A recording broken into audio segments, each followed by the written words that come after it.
Hello students, this is CP Sinha, आपकी chemistry बडी, right. तो आप लोगों के लिए आज का जो टॉपिक मैं लेके आई हूँ वो है ऑक्सीडेशन एंड रिडक्शन। मैं अपनी लाइव सेशंस ले रही थी और उसमें बच्चों ने मुझे बताया कि उनको ऑक्सीडेशन एंड रिडक्शन में कुछ प्रॉब्लम होता है। उन्हें नहीं समझ में आता किसी पर्टिकुलर रिएक्शन को देख करके कि उसमें ऑक्सीडेशन हुआ है या रिडक्शन हुआ है, राइट। तो चलिए आज इसी टॉपिक पे आज हम डिस्कशन करते हैं और कॉन्सेप्ट समझने की कोशिश करते हैं कि ऑक्सीडेशन और रिडक्शन होता क्या है और किस तरह से आप आइडेंटिफाई करें किसी पर्टिकुलर रिएक्शन को देख करके कि उसमें ऑक्सीडेशन हो रही है या नहीं हो रही है। चलिए तो टॉपिक को आगे बढ़ाते हैं। अपने टॉपिक को आगे बढ़ाने से पहले मैं आप लोगों को अपने बारे में कुछ बता देती हूँ मैं कि मैं अनअकैडमी पे एनडीए कैटेगरी में पढ़ाती हूँ केमिस्ट्री, ठीक है। तो अगर आप लोग मेरी क्लासेस लाइव फ्री सेशंस देखना चाहते हैं वहां पे, तो आप मेरे इस कोड के थ्रू आप मुझे वहां पे अनलॉक कर सकते हैं और इस कोड के थ्रू अनलॉक करके आप मेरी क्लासेस में आ सकते हैं और लाइव सेशंस को अटेंड कर सकते हैं, ठीक है। इसके अलावा YouTube पे मेरा चैनल है, इस चैनल को आप सब्सक्राइब कीजिए। जिस चैनल पे अभी आप मेरा वीडियो देख रहे हैं और उसे जरूर से लाइक कीजिए अगर आपको मेरे वीडियोस पसंद आते हैं। और आप लोगों को आगे और कौन कौन से टॉपिक पे वीडियो चाहिए जो मैं एनडीए के लिए पढ़ा रही हूँ यहाँ पे, तो एनडीए से रिलेटेड अगर आपको किसी और टॉपिक पे वीडियो चाहिए तो आप जरूर मुझसे बताइए, मैं उनकी वीडियोस बना करके आप लोगों के लिए जरूर डालूंगी। तो मैं कमेंट सेक्शंस में आप लोगों के जरूर से लिख के बताइए कि किस वीडियो पे आप लोग, किस टॉपिक पे आप लोग मेरा वीडियो चाहते हैं। चलिए तो टॉपिक को आगे बढ़ाते हैं हम लोग और बात करते हैं ऑक्सीडेशन और रिडक्शन के बारे में। ऑक्सीडेशन और रिडक्शन के बारे में आप लोगों को तो खैर डेफिनेशंस तो पता ही है आप लोगों को, राइट। ऑक्सीडेशन क्या क्या क्या होता है? तो addition of oxygen, removal of hydrogen, addition of electronegative atom और ion, removal of electropositive atom और ion, increase of positive valence, decrease of negative valence and loss of electrons. इनमें से कुछ भी अगर होता है, कोई भी प्रोसेस होती है, तो उसको हम क्या बोलते हैं? ऑक्सीडेशन बोलते हैं। चलिए कुछ एग्जांपल्स इसको समझते हैं आगे हम लोग। एडिशन ऑफ ऑक्सीजन की जैसे हमने बात किया, तो मैग्नीशियम में ऑक्सीजन का एडिशन हो गया तो मैग्नीशियम ऑक्साइड बन गया, एडिशन ऑफ ऑक्सीजन। मैग्नीशियम में एक इलेक्ट्रोनेगेटिव एलिमेंट जिसको जो कि क्लोरीन है उसका एडिशन हो गया तो ऑक्सीडेशन हो गया। हाइड्रोजन सल्फाइड जो है उसमें से क्या हो गया? हाइड्रोजन रिमूव हो गया और सल्फर यहाँ पे आ गया अकेला, आप देख सकते हैं ये हो गया removal of hydrogen. Potassium iodide में से पोटेशियम निकल गया और आयोडीन अकेला यहाँ पे आ गया, इसको भी हम कहेंगे ऑक्सीडेशन, जिसमें रिमूवल हो गया एक इलेक्ट्रोपॉजिटिव एलिमेंट। कौन इलेक्ट्रोपॉजिटिव एलिमेंट? पोटेशियम, ठीक है। तो इस तरह से करके आप ऑक्सीडेशन के मेथड को समझ सकते हैं कुछ पर्टिकुलर रिएक्शन से कि कैसे कैसे ऑक्सीडेशन की प्रोसेस हुई। आइए बात करते हैं अब कुछ रिमूवल ऑफ ऑक्सीजन मतलब रिडक्शन के बारे में। Removal of oxygen, addition of hydrogen, removal of electronegative atom और ion, addition of electropositive atom और ion, decrease of positive valence, increase of negative valence and gain of electrons. ये सारी चीजों को हम क्या बोलते हैं? रिडक्शन। एग्जाम्पल से देखते हैं हम लोग। एग्जाम्पल में देखिए, एडिशन ऑफ हाइड्रोजन मतलब ब्रोमीन के अंदर में हाइड्रोजन का एक एडिशन, क्या हो गया? Reduction. Addition of electropositive element, HgCl2, अगर हम राइट हैंड साइड में देखें Hg2Cl2 हो जाता है, मतलब Hg में एक और Hg इलेक्ट्रोपॉजिटिव एलिमेंट का एडिशन हो गया, this is reduction. Removal of oxygen, copper oxide में से ऑक्सीजन का रिमूवल हो गया, कॉपर अकेला बाहर निकल के आ गया, ये क्या कहलाएगा? Removal. And removal of electronegative element, FeCl3 FeCl2 में कन्वर्ट हो गया, मतलब इसमें से एक इलेक्ट्रोनेगेटिव एलिमेंट क्लोरीन निकल गया, तो ये क्या कहलाया? रिमूवल ऑफ इलेक्ट्रोनेगेटिव एलिमेंट, ये भी रिडक्शन है। तो देखिए भाई, रिडक्शन और ऑक्सीडेशन की प्रोसेस बड़ी सिंपल है, ये आप लोगों को ऑलरेडी पता है।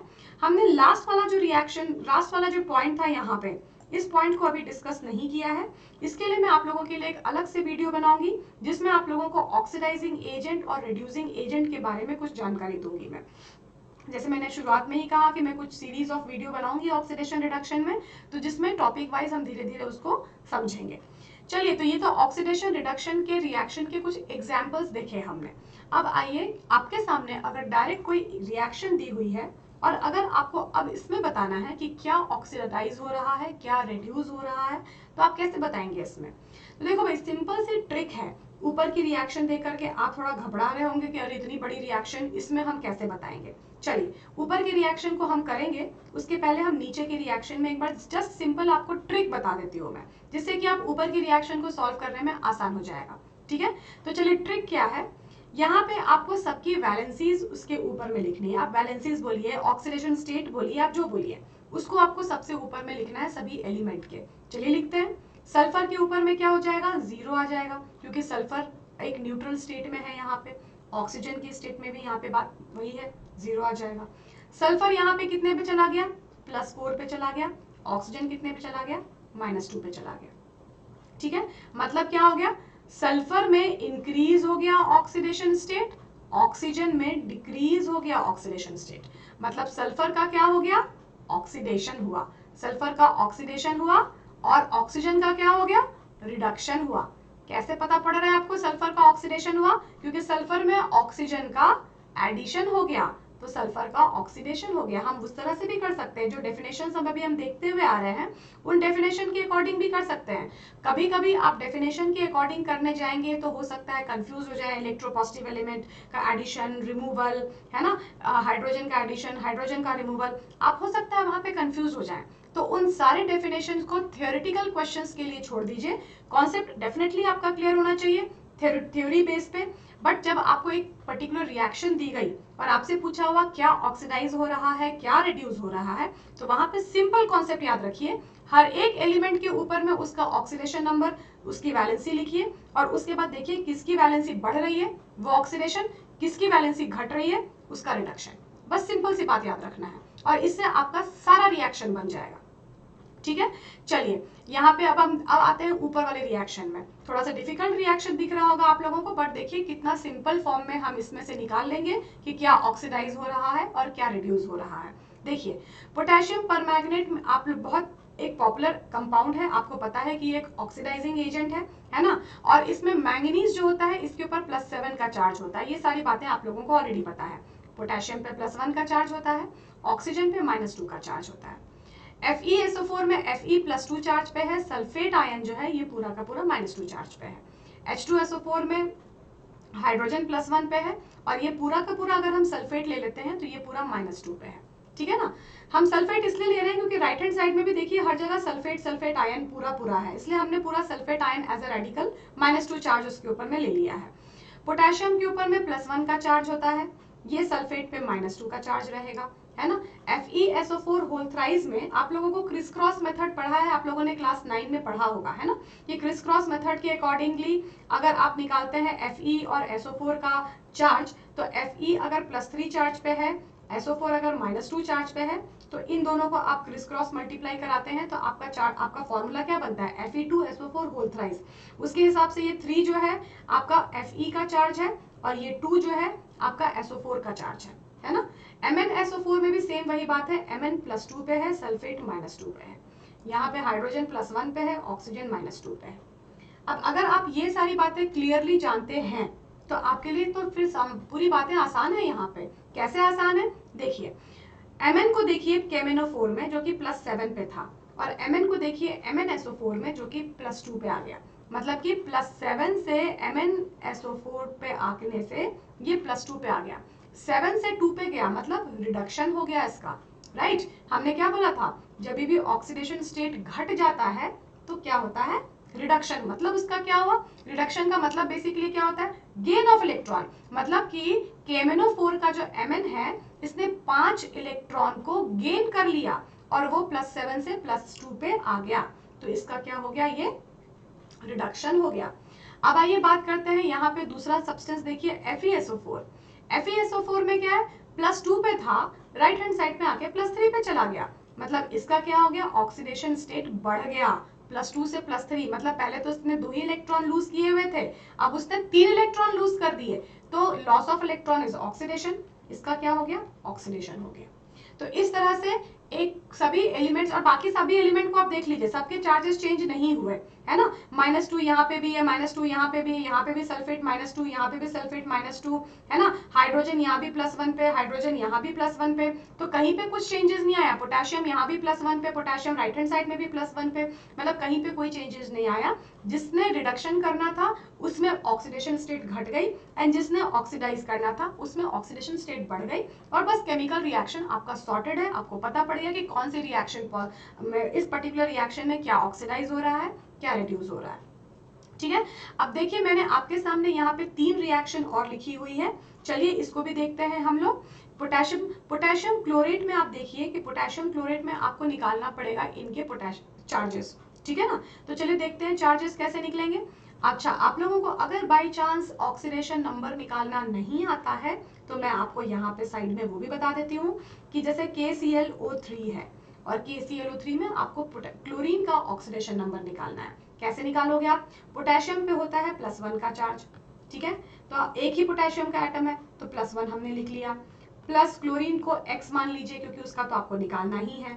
ऑक्सीजन के एक एटम पे होता है -2 का चार्ज, तो आपने क्या करना है -2 और कितने एटम ऑक्सीजन के? 3 एटम ऑक्सीजन के, इस तरह से कीजिए और इज इक्वल टू यहाँ पे डाल दीजिए 0।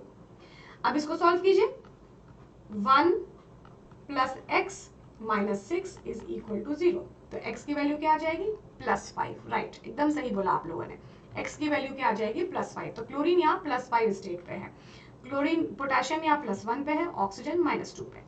पोटेशियम यहाँ भी +1 पे दिख रहा है, क्लोरीन -1 पे आ गया है, ऑक्सीजन 0 पे आ गया है। मतलब बेसिकली यहाँ पे क्या हुआ कि पोटेशियम क्लोरेट जो था KClO3, इसमें से Cl जो है ये +5 से -1 पे चला गया, है ना। तो इसका मतलब क्या हो गया? क्लोरीन का रिडक्शन हो गया, क्योंकि ऑक्सीडेशन स्टेट इसमें से घट गई। क्लोरीन का क्या हो गया? यहाँ पे रिडक्शन हो गया, है ना। और ऑक्सीजन जो था यहाँ पे ऑक्सीजन O3 जो था ये इसमें इसके साथ में था, ये ऑक्सीजन यहाँ से निकल करके बढ़ गया, उसकी चार्ज बढ़ गई, -2 से 0 पे आ गया, तो बेसिकली एक और एटम ऑक्सीजन का ऑक्सीजन में ऐड हो गया, तो जिसकी वजह से ये क्या कहलाया? ये हो गया आपका ऑक्सीडेशन, ठीक है। तो बेसिकली एक ही सब्सटेंस है, बट एक सब्सटेंस में से मेजरली क्या आपको क्या इसमें आपको दिख रहा है कि क्लोरीन जो है, क्लोरीन का +5 से -1 पे चला गया। तो मतलब इस तरह से आप इसमें से निकाल सकते हैं, और फिर अकॉर्डिंगली इस रिएक्शन के आपको क्वेश्चंस पूछे जाएंगे, है ना। जैसे कभी कभी क्वेश्चन आपको, जैसे एनडीए अभी जो एनडीए 1 का 2022 में एग्जाम हुआ, उसमें आपसे क्वेश्चन ये भी पूछा गया था कि इनमें से कौन सा रिडॉक्स रिएक्शन नहीं है, तो कैसे बताओगे रिडॉक्स रिएक्शन नहीं है? तो सिंपल सी बात है कि आप सारे रिएक्शंस के ऊपर में वैलेंसीज डाल दीजिए, देखिए जिसकी valency same left hand side और राइट हैंड साइड में आ रही है वो रिडॉक्स नहीं है। जहां पे रिडॉक्स रिएक्शन होगी वहां पे लेफ्ट हैंड साइड और राइट हैंड साइड में कुछ ना कुछ वैलेंसी घटेगी या बढ़ेगी, तो पता पड़ जाएगा कि वो रिडॉक्स रिएक्शन। बस दैट्स इट। लास्ट के जो 2 रिएक्शन है ये वाले, और मैं आपको कुछ प्रैक्टिस के लिए और कुछ रिएक्शंस दे रही हूँ, आप इसे प्रैक्टिस कीजिए। कमेंट सेक्शन में मुझे बताइए प्रैक्टिस करके कि इनमें से सारे रिएक्शंस आप अच्छे से कर पाए या नहीं कर पाए, ठीक है। और उसके बाद आप कमेंट सेक्शन में मुझे देख करके बताइए, और उसके बाद फिर हम उसके ऊपर डिस्कशन कर सकते हैं। अगर आपको कुछ प्रॉब्लम हुआ तो एक नए वीडियो में मैं आप लोगों को ये सारे रिएक्शंस को सॉल्व करके बता दूंगी, ठीक है। चलिए, okay then, see you all of you, have a nice day. फिर उसके बाद हम मिलते हैं अपने नए वीडियो में, इसकी नेक्स्ट सीरीज में, जिसमें मैं फिर आप लोगों को ऑक्सीडाइजिंग एजेंट और रिड्यूसिंग एजेंट के बारे में कुछ डिस्कशन करूंगी। चलिए, okay then, see you, bye bye.